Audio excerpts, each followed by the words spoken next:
Hello guys.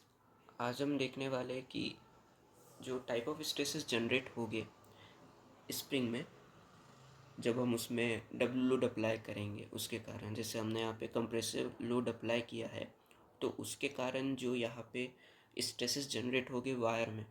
So basically तीन type के यहाँ पे स्ट्रेसेस जनरेट होंगे। सबसे पहला होगा डायरेक्ट शेयर स्ट्रेस। ठीक है, डायरेक्ट शेयर स्ट्रेस गाइस ऐसा होगा कि जो वायर को थिन करने का ट्राई करेगा, मतलब उसके एरिया को कम करने का ट्राई करेगा। ठीक, वो होगा डायरेक्ट शेयर स्ट्रेस। दूसरा होगा torsional shear stress. Torsional shear stress जैसे कि आप देख सकते हो, ये स्प्रिंग है। ठीक है, स्प्रिंग से ये मेन कॉइल डायमीटर का आधा पे डब्ल्यू लोड लगेगा। हम मान के चलते हैं कि एक न्यूट्रल एक्सिस होती है, वहाँ पे डब्ल्यू लोड लग रहा है। अब सिंस ये डब्ल्यू लोड ऐसा नीचे लग रहा है और इससे एक इक्वल एंड अपोजिट लोड यहाँ पे लगेगा, जो कि इसको इसमें मतलब ऐसा कपल जनरेट होगा। ठीक है, इक्वल एंड अपोजिट फोर्स लगेगा। तो सिंस ये उसको नीचे ले जाने का ट्राई कर रहा है, सो यहाँ से भी एक फोर्स लगेगा ऐसे कुछ।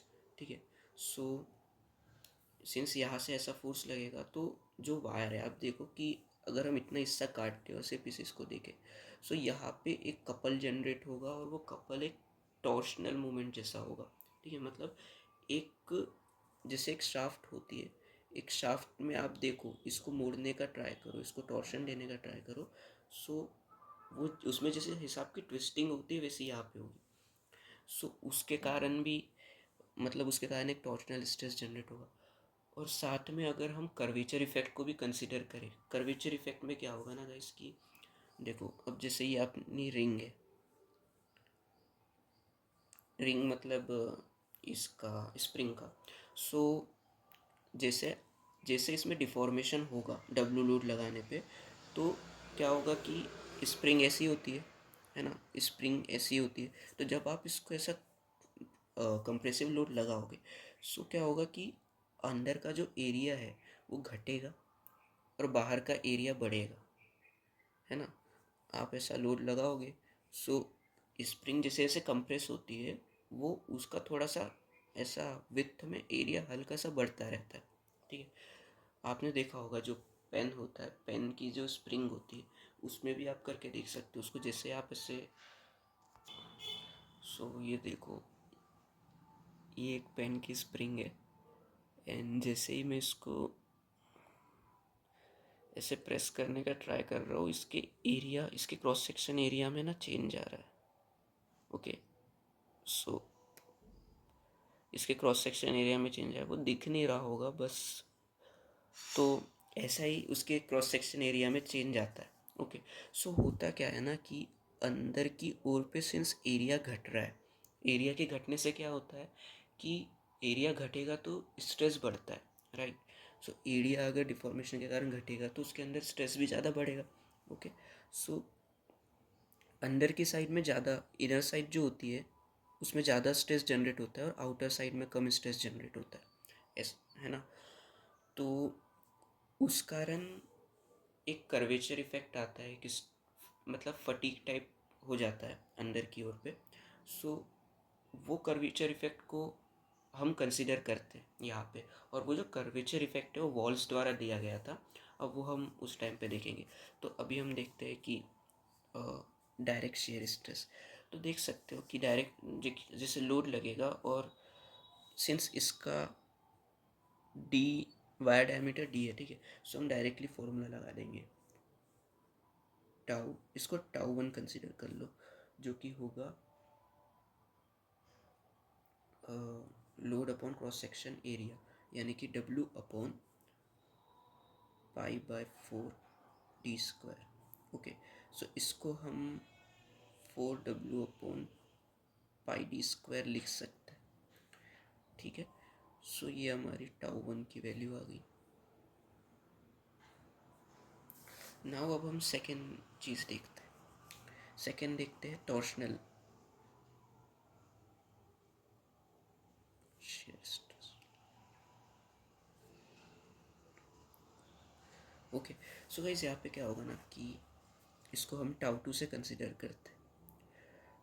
तो देखो आपने एक इक्वेशन पढ़ी होगी जो कि टॉर्शनल की होती है। हाँ, तो वो इक्वेशन क्या होती है? T/J equals to tau by R equals to G theta by L. Okay, so R S होगा, हाँ। तो यहाँ पे जो जी थीटा बाय एल होता है इसको तो हम कंसिडर नहीं करेंगे, ठीक है, क्योंकि इसमें एंगल डिफॉर्मेशन अभी नहीं देखेंगे। अभी स्ट्रेस निकालना है हमको, शेयर स्ट्रेस निकालना है, और वो भी ट्विस्ट टॉर्शनल मोमेंट के कारण, ठीक है। सो हम अभी वो कंसिडर करेंगे। सो देखो, इसको मैं इधर भेज दूंगा तो टी इंटू आर अपॉन जे हो जाएगा, ठीक है। अब यहाँ पे जे क्या होता है? जे होता है पोलर मोमेंट ऑफ इनर्शिया। और अगर इसको हम एक शाफ्ट जैसा कंसिडर करें जो कि सॉलिड होगी, तो जे क्या हो जाता है? π/32 इंटू d⁻⁴। ओके, नाउ आता है आर। अब आपका आर क्या होगा?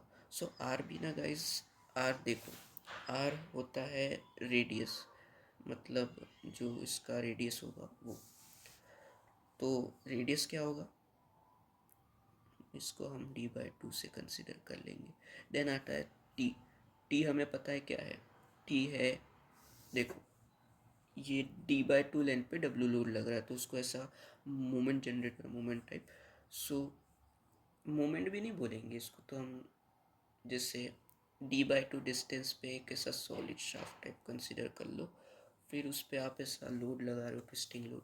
सो कुछ इस हिसाब से। ओके, सो इसको हम लेते हैं, W into d/2, capital d/2, ठीक है।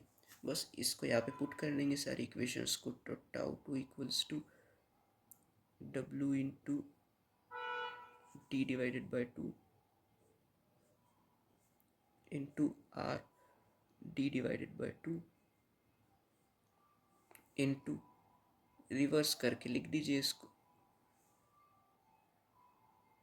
Okay, so 32 divided by pi into d⁻⁴। हुआ क्या ना, मैंने यहाँ नीचे लिखा था, नीचे का ऊपर ले गया, तो ऐसा कुछ हम लिख सकते हैं, ठीक है। सो टाउ टू क्या हो जाएगा? देखो, इसको काट दिया मैंने, 2 16 ज़ा और 2 8 ज़ा, ठीक है। और डी से ये डी 3 टाइम्स कट गया, सो W8 WD अपॉन πd³, ठीक है। सो ये आ गया हमारा टॉर्शनल शेयर स्ट्रेस आ गया है, और डायरेक्ट शेयर स्ट्रेस भी आ गया है। ओके, नाउ अब हम क्या करेंगे? अब देखो गाइस कि जब मैंने अभी आपको बताया था कि एक अगर इसमें हम फोर्स लगाते हैं तो जो मैक्सिमम शेयर स्ट्रेस है वो इनर साइड में जनरेट होता है और आउटर साइड में मिनिमम होता है। सो हम क्या करेंगे, अब इन दोनों का सम कर देंगे, ठीक है। तो जो मैक्सिमम शेयर स्ट्रेस होगा वो क्या होगा? 8 WD upon πd³ plus 4W upon πd², ठीक है। सो मैं यहाँ पे 8W अपॉन πd³ कॉमन ले लूँगा, 8WD अपॉन πd³ कॉमन ले लूँगा। सो मेरे पास क्या बचेगा? 1 प्लस, देखो अगर आपको इसमें प्रॉब्लम आ रही है सो कुछ मत करो, बस 8W upon πd² into πd³, मतलब नीचे को यहाँ पे ऊपर से मल्टीप्लाई कर दो और ऊपर वाले को यहाँ नीचे से मल्टीप्लाई कर दो, ठीक है। तो 8WD, बस अब सब कैंसिल आउट हो जाएगा, और d² से ये क्यूब टाइप कैंसिल आउट हो जाएगा, ये 2 टाइम्स कैंसिल आउट हो जाएगा, और ये W से W कैंसिल आउट हो जाएगा, ठीक है। सो 8WD divided by πd³ into 1 plus 1/2c। और गाइज जो, मतलब यहाँ पे मैंने क्या किया ना, ये देखो, डी अपॉन डी, मतलब mean coil diameter upon wire diameter आपको पता है क्या होता है? क्या होता है? Spring index. ओके, सो स्प्रिंग इंडेक्स ले लिया मैंने, और इसको मैं KS से रिप्रेजेंट करता हूँ, ठीक। सो टाउ मैक्स आ जाएगा हमारी ये वैल्यू, अब गाइस हम देखेंगे कि कर्वेचर इफेक्ट के बाद क्या अंतर आता है। सो जो हमारा लास्ट फॉर्मूला बना, जो फाइनल हमारा फॉर्मूला बना, वो क्या होगा? सो वो होगा हमारा टाउ मैक्स इक्वल्स टू के S into A W D upon pi D cube. ठीक है, ये हमारा फाइनल फार्मूला बना। और जो केस है यहाँ पे वो है shear stress factor. Okay, so case पता चल गया क्या है। अब हम देखेंगे वॉल्स फैक्टर। ओके, अब हम देखेंगे walls factor. So guys, walls factor क्या होता है और क्यों यूज़ किया जाता है? अब देखो, जैसे कि ये रिंग है। ओके, सो जब हम लोड लगाते हैं, कंप्रेसिव लोड, मान लो कंप्रेसिव लोड लगाएंगे, तो क्या होगा कि जो एरिया है, एरिया जो मतलब जो रिंग के बाहर साइड का जो एरिया है वो बढ़ेगा। ओके, रिंग के बाहर साइड का एरिया बढ़ेगा और थोड़ा सा यहाँ का एरिया में भी चेंज आएगा। ठीक है, तो क्या होता है कि यहाँ पे इनर साइड पे जो है वो स्ट्रेस ज़्यादा जनरेट होता है और आउटर साइड में स्ट्रेस कम जनरेट होता है। सो इसके कारण इनर साइड में ज़्यादा फटीग डेवलप होता है और जो न्यूट्रल एक्सिस है वो भी अपनी पोजीशन से थोड़ी शिफ्ट कर जाती है। सो न्यूट्रल एक्सिस अपनी पोजीशन से शिफ्ट कर जाती है, तो उसको हमको मतलब जैसे एरर, अगर कुछ एरर होता है तो आप कुछ एरर प्लस करते हो, माइनस करते हो, उस हिसाब से ही हम यहाँ पे एक करेक्शन फैक्टर ऐड करते हैं, जिससे कि हम उसका डिज़ाइन कर पाए स्प्रिंग का अच्छे से। ठीक है, सो वही करेक्शन फैक्टर होता है। सो जो फाइनल फार्मूला बनता है वो होता है के into A W D upon pi D Q. ठीक है, और यहाँ जो के होता है, के की वैल्यू होती है 4c-1 upon 4c-4 plus 0.615 upon C. Okay, और यहाँ पे जो सी होता है वो स्प्रिंग इंडेक्स होता है, आपको तो पता ही है। और के एस जो होता है वो शेयर स्ट्रेस फैक्टर होता है। अब इन दोनों में क्या रिलेशन कर सकते हैं? तो देखो, के जो होता है वो होता है के एस इंटू के सी। ठीक है, के एस इंटू के सी। और वॉल्स फैक्टर का ऐसा रिलेशन होता है कि सी के साथ, कि जब सी बढ़ेगा तो के घटेगा। ठीक है, ये होता है। और जो के सी होता है वो होता है हमारा स्ट्रेस कंसंट्रेशन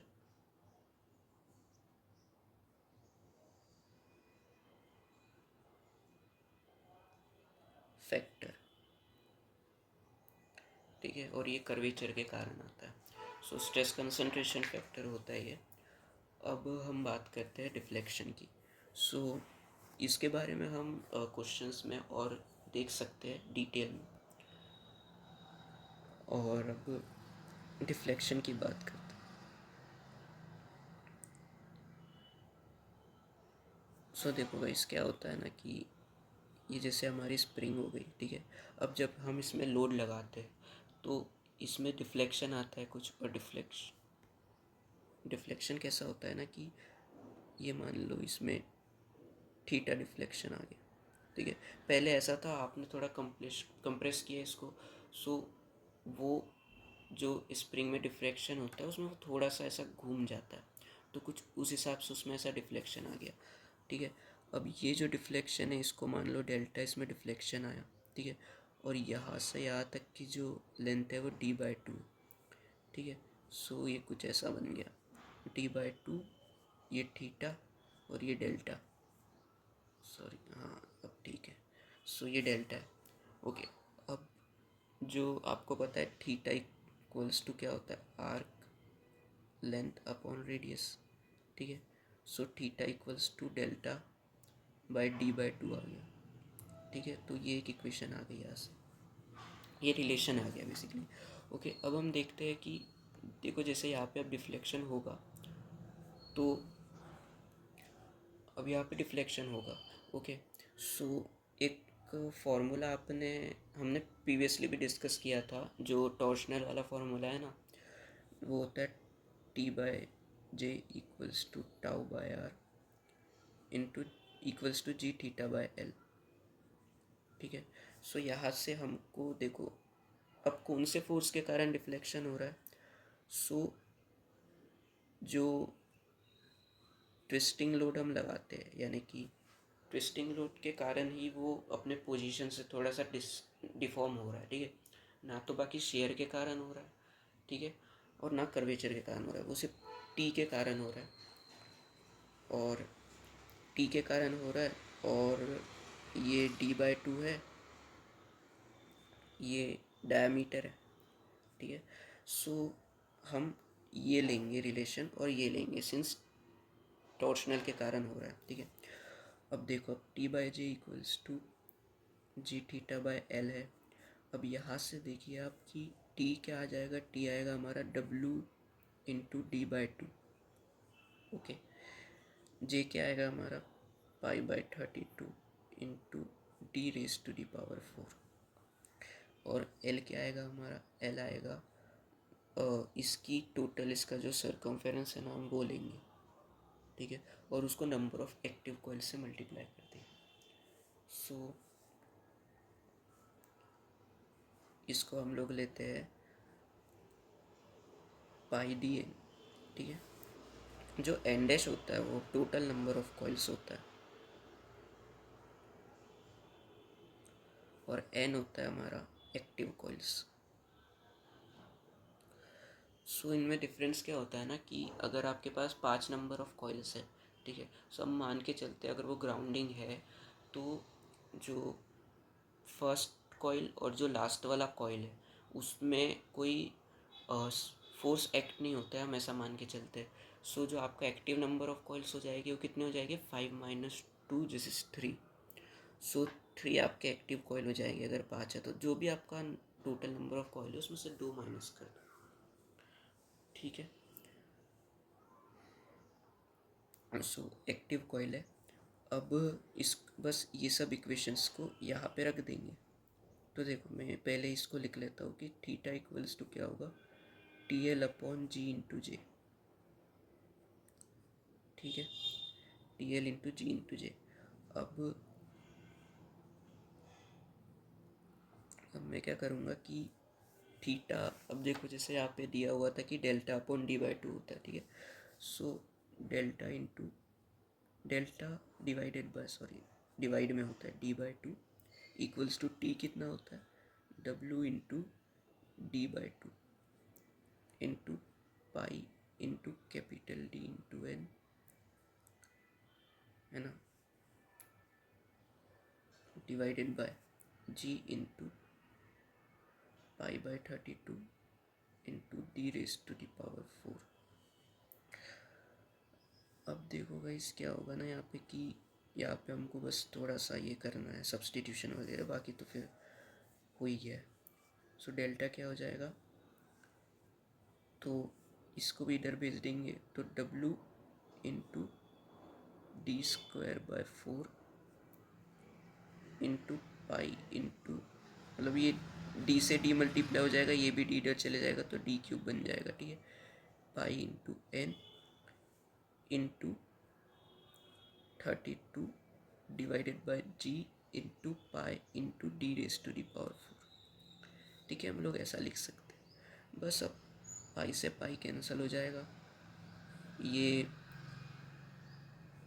8 सा हो जाएगा, और W/d³ upon 8W/d³ upon G into d⁻⁴ equals to delta.